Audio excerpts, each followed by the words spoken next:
इस खबर के पेश करता है अरबियन जूसेस एंड सलाड्स। जब मजलिस के मुखालिफ लोग सीमांचल में मजलिस के खिलाफ पैगाम और मुहिम चला रहे थे तो वहां पर हमारी मां और बहनों से मुलाकात की और कहा उन मुखालिफिन ने कि मां तू किसको वोट देगी? तो उस मां ने कहा पतंग छाप को वोट देंगे। बोले कौन पतंग छाप? तो उस मां ने कहा जिसके सर पे गोल टोपी है उसको वोट देंगे। तो उन मुखालिफिन ने कहा अरे वो तो सत्ता में नहीं आएगा। तो उस मां ने कहा सुनो इस बात को, उसीलिए तो उसको वोट दे रहे हो, उसको सत्ता से मोहब्बत नहीं, उसको इंसाफ के लिए लड़ना है, उसको हमारी आवाज बनना है। ये काम आपको करना है। आपने सबको मिनिस्टर बनाया, मंत्री बनाया, संतरी बनाया, ये तमाम के तमाम कंत्री निकले। अब आपको मर्दों को भी जाना है, बहादुर मां और बहनों को वोट डालकर भी जाना है, जिनकी जबानों पर तुम्हारी नाइंसाफियों की दास्तान हो, जिनकी सोच और फिक्र में तुम्हारी तरक्की हो, जिनका जीना और मरने का मकसद तुम्हारी लड़ाई लड़ना हो। इसीलिए मैं आपसे कह रहा हूं कि जिस तरह बिहार की जनता ने मजलिस के 5 उम्मीदवारों को कामयाब किया, मेरी आंखें वो दिन देख रही हैं। इंशाअल्लाह ताला हम छोटू भाई वसावा के साथ गुजरात में इंशाअल्लाह ताला अपनी एक सियासी हैसियत को बनाएंगे और एक ताकतवर हैसियत को बनाएंगे यहां पे इंशाअल्लाह ताला। मेरे अजीज दोस्तों और बुजुर्गों, 20 सीट 5 हम जीते, 9 पर कांग्रेस और आरजेडी कामयाब हुए, 6 पर एनडीए कामयाब हुई। और वो 6 जो एनडीए कामयाब हुई उनका जो कुल वोट था हमारे वोट से बढ़कर था।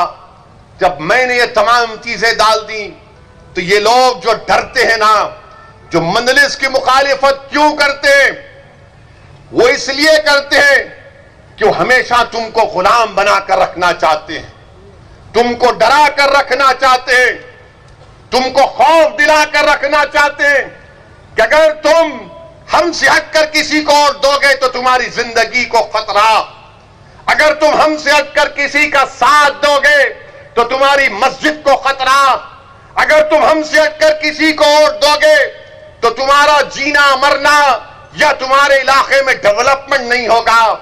मेरे भाई याद रखो मेरी इस बात को।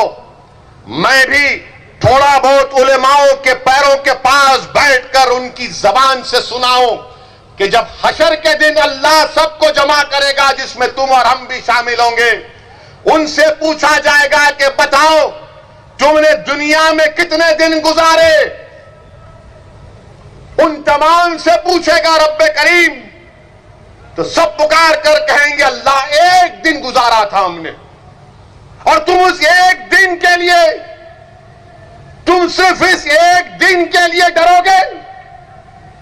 तुम सिर्फ उस एक दिन के लिए इन बातिल ताकतों के सामने अपना सर को झुकाओगे? तुम सिर्फ एक दिन के लिए अपनी आंख में आंसू लाओगे? उनके खौफ से नहीं। अगर एक दिन जीना है तो अल्लाह के खौफ से आंसू पैदा करो। अगर एक दिन जीना है तो हिम्मत से गुजारो। अगर एक दिन जीना है और जिएंगे एक दिन तो इज्जत से गुजारो, और इज्जत से गुजारो और इज्जत से जाएंगे इंशाअल्लाह ताला। मेरे अजीज दोस्तों और बुजुर्गों, ये इसलिए कह रहा हूं, ये इसलिए कह रहा हूं कि सोचो मेरी इस बात को, सोचो मेरी इस बात को, सोचो मेरी इस बात को। अब डरना किसी से नहीं है।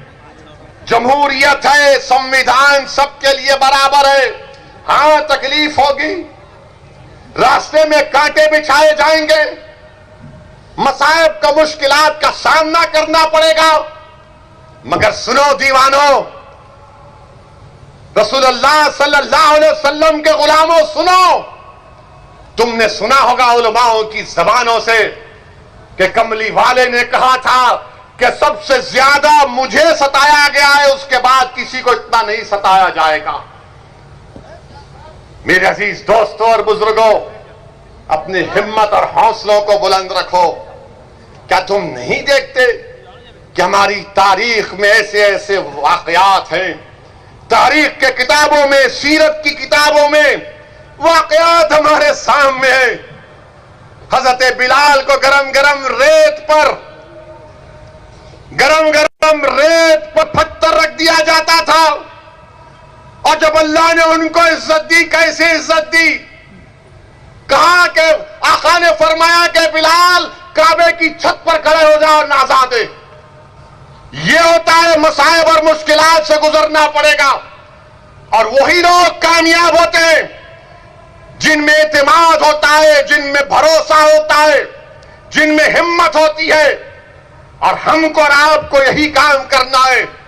मैं हमारे बुजुर्गों से अपील करूंगा, जो मेरी गुफ्तगू को बहुत ज्यादा पसंद नहीं करते, मगर मैं हमारे बुजुर्गों से हाथ जोड़कर अपील कर रहा हूं कि आप भी इन बच्चों का मुस्तकबिल अपनी जवानी जैसा तुमने गुजारने दोगे।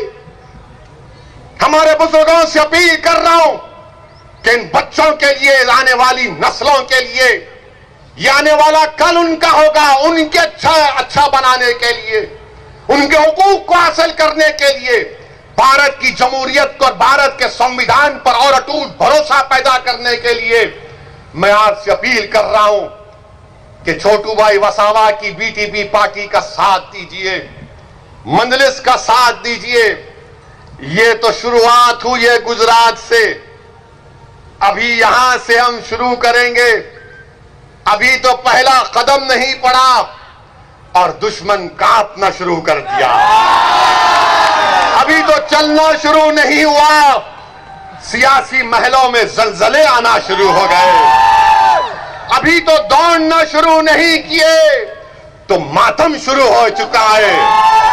ये गुजरात से जाएगा, गुजरात कवर करेगा इंशाअल्लाह, राजस्थान भी जाएंगे इंशाअल्लाह ताला, राजस्थान भी जाएंगे। वहां पर धोखा किसने दिया छोटू भाई वसावा को? किसने दिया? आपको मालूम क्या किया कांग्रेस और बीजेपी ने, मामू भतीजा पार्टी ने? आज से इनका नाम मामू भतीजा पार्टी। कंफर्म? बस लॉक कर दिया जाए, इसको लॉक कर दिया जाए। तो मामू भतीजा ने क्या किया? छोटू भाई वसावा का चेयरमैन बनना था क्या महेश भाई? तो इनको लगा कि आदिवासी बनेगा,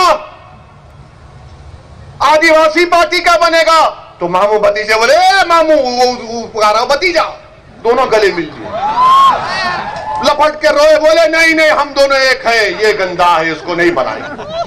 धोखा दिया, धोखा दिया। और एक चेयरमैन की सीट के लिए, एक चेयरमैन की सीट के लिए सोचो इनके दिलों में कितनी नफरत भरी होगी। सोचो ये क्या आपको ताकतवर बनाएंगे। इसीलिए कह रहा हूं कि हमको गुलाम बनाकर रखना चाहते हैं। मैं आपसे कह रहा हूं कि आप मंजलिस का, बीटीपी पार्टी का साथ दीजिए। गुजरात की सियासत में एक नई तारीख हम रकम करेंगे।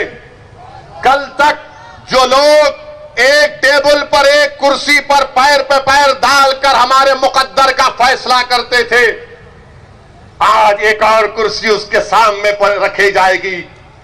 उसमें महेश भाई और बैठेंगे और बैठ कर कहेंगे ए रुक साहिब, एक और कुर्सी डालो, साबिर भाई तू भी बैठ।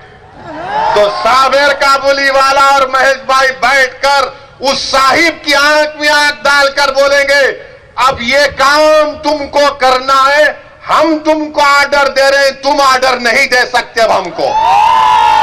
ये जमहूरियत में होगा, वो दिन आएगा इंशाअल्लाह ताला। हो सकता है कि मेरी जिंदगी में आए, मगर आएगा इंशाअल्लाह ताला। मुझे अपनी जिंदगी का भरोसा नहीं है, मैं कब चला जाऊं, कब बुलावा आ जाए, मगर जब तक अल्लाह मुझे इस दुनिया में जिंदा रखेगा मैं ये बात करता रहूंगा। गरीब और मजलूमों के इंसाफ का मुतालबा करता रहूंगा। मैं ये नहीं देखूंगा कि भारत के संसद में किसी इख्तिदार की कुर्सियों पर बैठने वाले वजीर आजम के पास 300 सीट है। मैं ये देखूंगा कि क्या मेरे दिल में इन गरीबों की मोहब्बत है या नहीं। मैं उसी को बुनियाद बनाकर हमने हमेशा हक को बयान करते गए, सच्चाई को बयान किया और ये करते रहेंगे। ये मिजाज आपको पैदा करना है मेरे भाई, ये मिजाज आपको पैदा करना है और इंशाअल्लाह ताला हम पैदा करेंगे। अब आप देखते हैं ना कि जो लोग सेकुलरिज्म बोलते हैं, अरे पूरे बीजेपी वाले लोकसभा की सीट जीत गए, कहां गया सेकुलरिज्म? हमारे HN न्यूज़ को सब्सक्राइब करिए ताकि आपको नोटिफिकेशंस आते रहे वक्त पर।